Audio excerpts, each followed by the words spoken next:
하나님 말씀 사무엘상 1장 1절로 11절까지 말씀.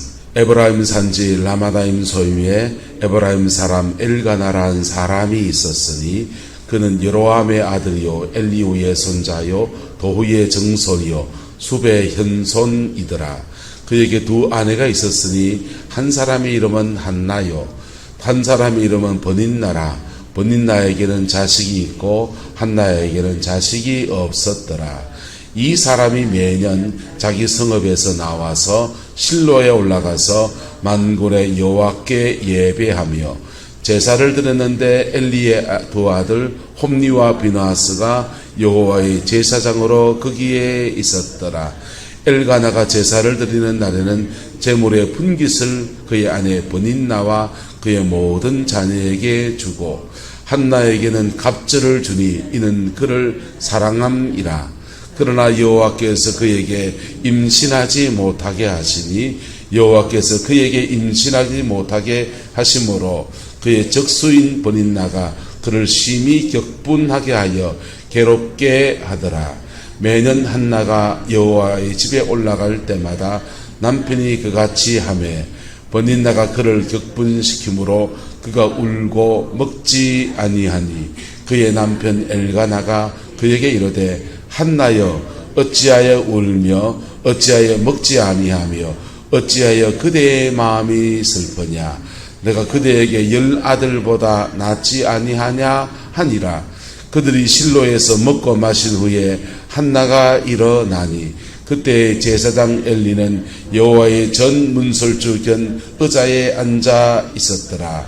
한나가 마음이 괴로워서 여호와께 기도하고 통곡하며 서원하여 이르되 만군의 여호와여 만일 주의 여종의 고통을 돌보시고 나를 기억하사 주의 여종을 잊지 아니하시고 주의 여종에게 아들을 주시면 내가 그의 평생에 그를 여호와께 드리고 삭도를 그의 머리에 대지 않겠나이다. 아멘. 이 말씀의 축복과 은혜가 저와 여러분 인생과 가정에 함께하게 되기를 예수님의 이름으로 축복합니다. 신약을 좀 하고 이제 또 구약으로 돌아와서 구약 조금 하다가 또 신약 갔다가 이렇게 할 생각이에요. 사무엘상을 잡았는데요. 사무엘 시대와 지금 오늘 시대가 너무나 흡사한 때에 우리가 살고 있기 때문에 이 말씀을 잡았습니다. 이 말씀 나누는 중에 이 시대를 향한 하나님의 뜻도 우리 깨닫고 또 우리 기도의 제목도 삼고 그렇게 여러분의 가정도 세워가는 은혜가 있게 되기를 축복합니다. 이스라엘 백성이 애굽에서 나와서 광야를 지나서 시내산에 도착했습니다. 그리고 나라의 깃털을 다지는 그런 시간들을 갖습니다.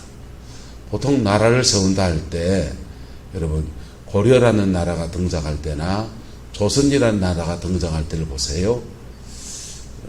20분들이 계시죠. 죄송합니다. 태조 이성계는 굉장히 사실 잔인한 사람이에요. 굉장히 잔인한 사람이고 무장 군인 출신이기도 했고 굉장히 잔인한 분이십니다. 고려는 왕건이라는 분이 이제 나라를 세우는데 나라를 세울 때 그 전에 내려오는 신라의 씨들이 남아있습니까? 안 남아있습니까? 박씨, 김씨가 남아있잖아요. 그리고 안동 권씨도 사실은 김씨 후손들이거든요. 그래서 권씨 다 남아있습니다. 근데 조선이 등장하고 난 뒤에는 이제 왕씨들을 그냥 다 죽인 거예요. 죽여서 아주 잔인하죠. 그래서 사람을 죽이고 찌를 완전히 멸절시켰어요. 왕씨들은 살아남기 위해서 왕자에다 점 하나 찍어서 옥시가 되기도 하고 스스로 이름 바꿔버리고 살기도 하고 그래 이게 이제 왕씨의 역사예요. 근데 조선이라는 나라가 등장할 때 보세요. 왕의 권위 태조 이성계는 본인이 왕이 되고 그 다음에 법전을 편찬해서 나라의 기강을 잡습니다. 법을 편찬해서 그 법으로 뭐 하느냐 고려시대 때 탐관 오리들을 색출해서 적폐청산을 하는 거죠. 과거를 심판하면서 오늘을 다잡는 적폐청산을 합니다. 적폐청산하면서 이제 왕실들도 몰살시켜 버렸어요. 그리고 이제 종교를 정비합니다. 불교라는, 고려가 믿었던 불교라는 종교를 뒤엎고서 유교라는 새로운 가치, 유교는 종교가 아니에요. 원래는 유교는 통치 철학이고, 나라를 통치할 때, 중국에서는 나라를 통치할 때 법으로 엄하게 통치해야 된다 할 때 이거 법가라고 부릅니다. 그 다음에 나라를 통치할 때 인애로 다스려야 된다, 그걸 주장한 사람이 공자님이시고, 인애로 통치해야 된다는 그 통치 철학을 유가라고 그렇게 하는 거예요. 근데 이제 그 법가와 유가와 싸우면서 중국에서는 그 다툼에서 유가가 집니다. 져서 이제 유가의 모든 책들을 이제 분서갱유라 해서 불에 태워가지고, 그리고 엄한 통치를 주나라가 통치를 하는 거예요. 그랬는데 시간이 지나면서 유학을 통해 가르쳐놨던 그 제자들이 나라의 실세로 등장해서 인애로 다스리는 것이 이제 교회해지는, 그게 이제 유교는 중국에서는 통치 철학이에요. 종교가 아니란 말이에요. 근데 한국에 들어와서는 불교를 대신하는 정치 철학이기도 하고, 그거를 이제 조상 숭배를 하는 종교로 등갑을 시키는 거. 고려시대나 이런 시대에는 조상 숭배는 누구만 하느냐? 조상을 숭배한다는 말은 조상이 죽어서 신이 된다는 뜻이잖아요. 신을 섬기는 거잖아요. 그러니까 조상이 죽어서 신이 될 수 있는 종족이 따로 있는 거예요. 누가 따로 있냐? 임금님만 돌아가신 조상님들이 신이 되는 거지, 일반 상급들이 무슨 신이 되느냐. 그래서 조상제사는 반역죄입니다. 근데 조선이 등장하면서 서서히 종교를 대신하다 보니까 유교적 풍습이 이렇게 민간에 전파되면서 우리나라가 조상 숭배의 나라가 된 거예요. 이렇게 나라를 정비해 나갈 때 왕을 세우고, 법을 세우고, 종교를 정비하고, 요 세 가지를 고대 국가는 합니다. 그렇게 해서 나라를 새롭게 세우는 거죠. 요즘 이제 윤석열 정부가 들어서서 열심히 또 이제 적폐청산을 한다. 적폐청산이다. 아니다. 그냥 공정한 검찰권 행사한 거다. 해석에 따라 다른 거지. 자, 그런데 이스라엘 나라는 나라를 세우는데 이 세 가지 해나가야 되는데 법을 정비합니다. 율법을 세워서 하나님의 통치, 다른 나라의 법과 다른 것은 1부터 4계명까지 조항이 들어와서 사람과 사람 사이에 조항이 들어오고 1부터 4계명까지 같이 더하여져서 그렇게 사람들의 법이 정해지는, 1부터 4계명까지 빼고 나면요 5부터 10계명까지는 함무라비 법전이나 별 차이 없어요. 그리고 우리나라의 고조선 시대에 있었던 팔금법이라는 법이 있습니다. 그거랑 별 차이 없습니다. 왜요? 사람과 사람 사이의 의리는 어느 시대나 사람 사는 도리는 비슷합니다. 할렐루야. 하지만 1부터 4계명까지 하나님을 섬기는 것에 관한 규정들은 다른 거예요. 어쨌든 법을 이제 율법을 정비하고 그 다음에 종교를 정비해서 제사장을 세웁니다. 모세가 자기 형 아론 가문을 제사장 가문으로 세워요. 그래서 종교를 정비합니다. 신앙을 그냥 민간 신앙처럼 구전되어 오던 그 신앙들을 아주 체계 있는 신앙의 체계로 바꾸어 놓습니다. 그리고 하나 더 해야 될 게 뭡니까? 한번 따라합시다. 왕을 세워야 됩니다. 왕을 세워야 됩니다. 원주의 모사가 이제 나라를 세운다. 성강 구룡포에다가 원주의 왕국을 세운다면 제가 왕되고, 그리고 이제 제사장을 누구한테 줄까요? 박연주 원장님을 제사장 세우고 뭐 이런 식이죠. 지도자가 서고 그 다음 법을 세우고 신앙을 정비하고 이렇게 해야 되는데 모세가 자기가 왕이 되어야 될 자리를 차지하지 않습니다. 누가 왕이십니까? 이스라엘은 하나님이 왕이신 거예요. 할렐루야. 이스라엘은 죽었다 깨나도 하나님이 왕이신 거예요. 그래서 모세의 가문은 역사 속에 서서히 사라져버려요. 사라져버리고 모세의 형 아론의 가문은 대제사장의 가문으로 찬란히 빛나는 가문을 계속 맥을 이어가. 그러다가 사무엘 시대까지 왔습니다. 근데 하나님이 왕이 되신다고 하면, 하나님이 왕이 되시면 여호와를 자기 하나님으로 삼은 나라에는 보호하심의 축복이 있고 승리의 축복이 있고 번성의 복이 있고 나아가서는 제사장의 복이 있는 거예요.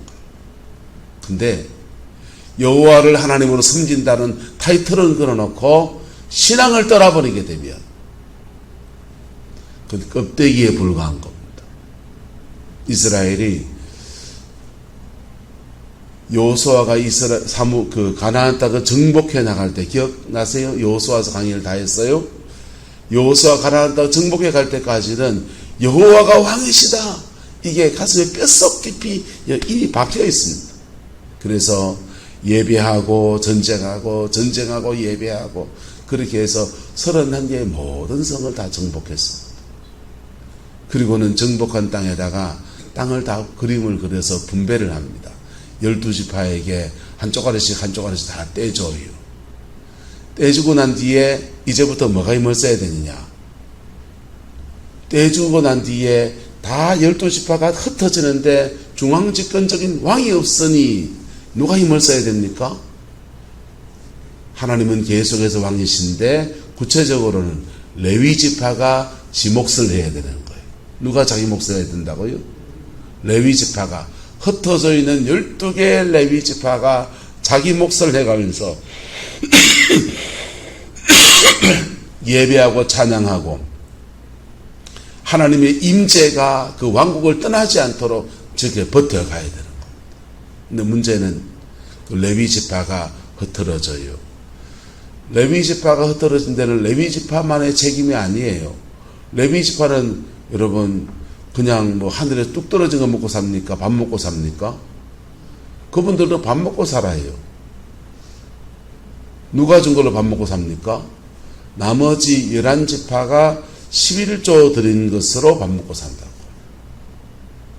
11지파가 11조 드린 걸로 밥 먹고 사는데 그걸 음하게 집행해서 막 세금처럼 거두어들여서 나눠주고 하는 그런 분도 없고 굉장히 자발적이거든. 이게 11조가 되도록 안 들어져요. 그러니 레위지파한테 헌금해줘서 먹고 사는 사람들인데 헌금이 안 들어요. 아니, 돈 좀 주세요 라고 구걸하기도 그렇고. 레위지파는 뭐 하겠습니까? 땅은 없어요 또. 땅을 한 떼기 줬으면 자기가 뚜벅이에서 먹으면 사면 되는데 하나님이 레위지파에 땅을 안 줬어요. 그럼 뭐 해야 됩니까? 레위지파는 한번 따라합시다. 2배, 3배 더 기도해야 됩니다. 레위지파는 굶으면 사실은 2배, 3배 더 기도해야 돼요. 근데 2배, 3배 더 기도하는 것보다 왜 김희한 지사님이 나한테 밥을 안 갖다 주노? 이 생각을 한다 이거예요.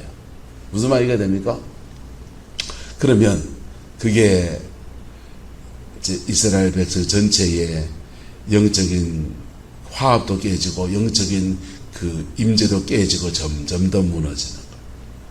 또 아이고 남한테 원망할 거 뭐 있나, 시대가 그런 걸 뭐 내 밥 먹고 살까 내가 알아 챙기지. 빵 없는 사람이 밥 먹고 살려면 뭐 해야 됩니까? 장사해야지. 예? 허양수도 안 그렇습니까? 장사해야지. 땅 없는데 밥 먹고 살려면 난전에 그냥 오늘 장날인데 뭐라도 산에 가서 뜯어와가지고 그냥 팔든지 물에 가서 미역을 뜯어오든지 뭐래가 팔아야 되잖아요. 맞습니까? 맞습니까? 그래가 자기 스스로의 살 길을 찾아서 움직이든지 뭐 그래 버리니까 레위지파는 기도해야 될 사람은 흩어지고 하나님 앞에 믿음으로 살아야 될 나머지 11지파는 흩어지고 그게 악순환이 이렇게 그냥 막 엎치고 덮쳐버려. 사사시대의 혼란이 그렇게 찾아옵니다. 사사시대가 되었습니다. 그리고 사사시대입니다.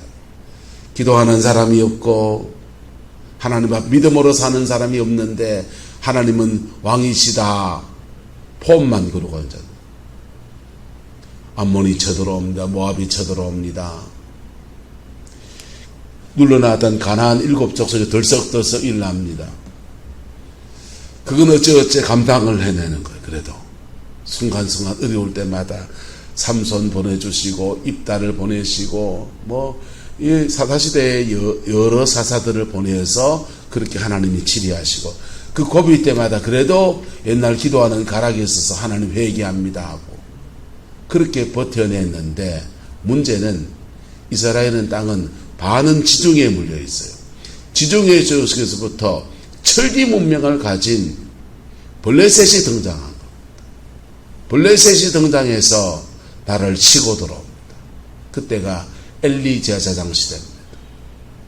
여러분, 암몬은 어찌어찌 감당이 됐는데 저놈의 블레셋은 감당이 안 되는 거예요. 근데 그 시대에 엘리 제사장은 하나님 앞에 득죄하고 그 시대에 하나님이 예비하신 비밀 병비가 준비되어 있는데 그게 바로 사무엘인 것입니다. 할렐루야. 하나님이 예비하신 비밀 병기는 어떻게 준비되어 있냐 보세요. 에브라임 산지 라마다임 소임에 에브라임 사람 누가 삽니까? 엘가나가 삽니다. 이 엘가나는 에브라임 산지에 배속된 레위이긴이거나 제사장인 거예요. 그래서 그는 여로함의 아들 쭉 얘기하는데요. 근데 이 사람이 구별된 사람이잖아요. 근데 이 사람에겐 아내가 몇 명이었다? 둘이 있었다. 능력도 많이, 한 명도 감당이 안 되는데. 자, 이 하나님의 구별된 사람인데 이분이 뭘 뒀다? 사실은 첩을 뒀다 이거지요. 한 사람의 이름은 한나하고 한 사람의 이름은 보닌나입니다. 한나가 정실부인이고 보닌나가 첩이지요. 근데 이 한나와 보닌나 엘가나가 금술이 좋았다 안 좋았다? 금술이 되게 좋은데 엘가나가 첩을 두었다는 말은 한나가 동의했다 동의하지 않았다? 동의했다 이거죠. 한나가 동의했고 아니 심지어는 한나가 나하고 당신 사이에 도대체 애가 안 나니 이 야를 달라가지고 우리 씨를 봅시다 이렇게 말했을 수 있다는 아내가 추천해서 버닌나가 등장했을 수 있다 이거죠. 그런데 인간적인 수를 써서 그에게 자식을 가지려고 했는데 그래서 하나님이 그 버닌나를 통해서는 뭘 주셨습니까? 자식이 있어요. 한나에게는 없어요. 그러면 어떻게 됩니까? 가정의 질서를 어떻게 잡아서 그 다음 이제 그래 살아야지 속죄 말하면 안 그렇습니까? 아는 태어났고 그리고 대는 이었고 그 다음 마누라 둘이 됐고 이제 살아야 되는 거죠. 그 살아가는 방법이 엘가나는 어떻게 방법이요? 성읍에 나와 실로에 올라가서 마누라 둘이 둔 주제에 여호와께 예배하러 가서 제사를 진리하여 드려요. 그리고 제물의 분깃을 그의 아내 버닌나와 그의 모든 자녀에게 버닌나한테서 자녀가 하나만 아닌지도 모르겠어요. 둘, 셋인지도 모르겠습니다. 그의 모든 자녀에게 주고 한나에게는 얼마나 줍니까? 갑절을 주는. 엘가나 나름대로 가정의 질서를 잡고 한나를 소외시키지 않으려고 나름 애를 쓰고 있는 그런 속에서 그래 살아갑니다. 그러나 한나의 태는 닫혀 있는 거예요. 닫혀 있는데 여러분 따라합시다. 하나님이 닫으신 것은 까닭이 있습니다. 하나님이 한나에게 닫으신 것은 까닭이 있는 거예요. 왜요? 그냥 순팡순팡 알을 낳아버리면은 기도 안 쌓이잖아요. 깊은 기도 가운데 하나님이 태가 열린 것하고 그냥 남들 낳듯이 숭둥숭둥 알을 놓은 거하고는 다른 문제예요. 지금 난세에 하나님이 영웅을 준비하시려고 하니까 하시려고 하니까 누구 한 사람을 다 묶어놓고 태를 묶어놨어. 묶인 태를 놓고서 하나님께 기도하고 떼글떼글 기도하고 몸부림치고 그러고도 포기해가지고 이제 본인 날을 들어서 알을 덜 낳았는데, 근데도 그게 이제 뭐 포기하고 살고 이제 태어났어, 이제 내 인생이나 살고 이래야 되는데, 이게 본인 나가 또 가만히 있는 게 아니라 격동하는 거예요. 격동이라 안 시키면은 기도라도 안 하고 포기하고 살 텐데, 마음이 격동되어지니까, 정실부인의 자리를 넘보고 뭐 아도 못 낳는 게 하고 어쩌고 저쩌고 그러고 나니까 그게 속학 상한 마음을 하나님께 토하여 나갑니다. 근데 그렇게 토하여 나갈 때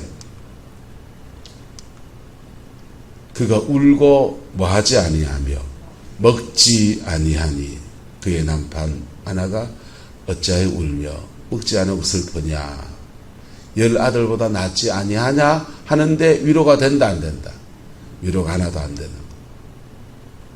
그들이 실로에서 먹고 마신 후에 한나가 일어나서 한나가 하나님께 깊이 기도하기 시작합니다. 마음이 괴로워서 여호와께 기도하고 뭐하며 통곡하며 서원 기도까지 가는 거예요.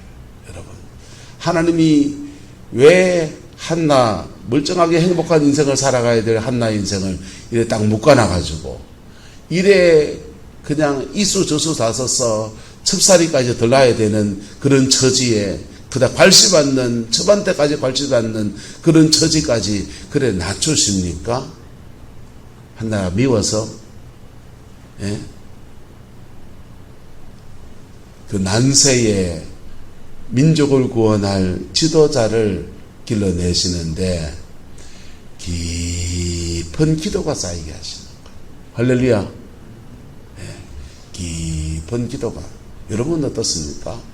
인생의 우환을 만나고 이런 일 저런 일 터지고 저 사람 이 사람 손가락질하고 뭐 심지어 내일 나누겠지만 한나가 기도할 때 제사장이 니 술 취하지 마라 하고, 예. 목사가 연락하시고 이용년 장로 왜 술 취하고 앉았노? 익혔단 말이에요. 그 말도 안 되는 소리까지 해대고 하는데도 한나가 하나님 앞에 겸비한 마음을 잃지 않고 그렇게 나가는 거예요. 그 쌓여진 기도와 그 쌓여진 인격의 터 위에서 하나님이 태를 여시는 거예요. 그리고는 그 사람이 이 블레셋이 침공해 온 이 난세에 하나님의 사람이 되어서 이스라엘을 이끄는 지도자로 그렇게 세워지는 겁니다. 할렐루야. 목사 한 사람 그냥 나는 게 아니라니까. 하나님 앞에 한 가문의 인물이 나는 것 그냥 나는 게 아니라니까. 그 연단도 있고 그 기도도 있고 그 씨름하는 시간도 있고 그 몸부림의 시간을 지나가면서 막 그런 과정을 지나가는 중에, 여러분 그렇게 광야를 지나가는 중에 격분하는 사람이 일어나면요, 예, 그 사람 잘못이지만은, 본인 나 잘못했지만은, 여러분 본인 나하고 신령이하고 답 나옵니까 안 나옵니까? 네가 네 처지야 말이야. 그걸 니를 이만큼 끌어올리고 살 만큼 해줬더니 니한테 그러냐? 그래봐야 답 안 나옵니다. 괜히 얽힌 문제만 듣고입니다. 한나가 이수저수 다 쓰다가 하나님 앞에 엎드려서 상한 마음을 토해놓을 때부터 해서 길이 열려지기 시작했습니다. 할렐루야. 여러분 가정에 묶인 것이 있습니까? 여러분 인생에 결박되어진 것이 있습니까? 묶어놓은 하나님의 깊은 뜻들을 헤아릴 수 있기를 축복합니다. 그거 놓고서 하나님 앞에 더 깊이 들어가 보세요. 그러면요, 놀라운 하나님의 영광의 세계가, 그걸 능가하는 하나님의 은혜의 세계가 그래 풀어지는 거예요. 그 복이 저와 여러분 가운데 함께하기를 축복하고, 이 시대에 새롭게 세워진 대통령과 새로운 정부가 이 난세에 하나님 앞에 길을 잡아가는 은혜가 있기를 소망합니다. 기도하겠습니다. 좋으신 아버지 하나님, 주의 사랑에 인쳐주시고 주의 능력에 인쳐주시고 하나님의 그 신실함 안에서 덮어 축복하여 주셔서 이 마지막 때, 이 곤고한 때에 민족의 길을 열어가는 사무엘 같은 지도자가 일어나게 하옵시고, 아버지 교회의 지도자도 일어나게 하시고 정치의 지도자도 일어나게 하셔서 이 어려운 때에 하나님의 거룩한 역사를 이루어내며 하나님의 신실한 역사에 쓰임받는 놀라운 은혜가 있게 인도하여 주옵소서. 주께서 함께 해주시기 원합니다. 예수님의 이름으로 축복하며 기도드리옵나이다. 아멘.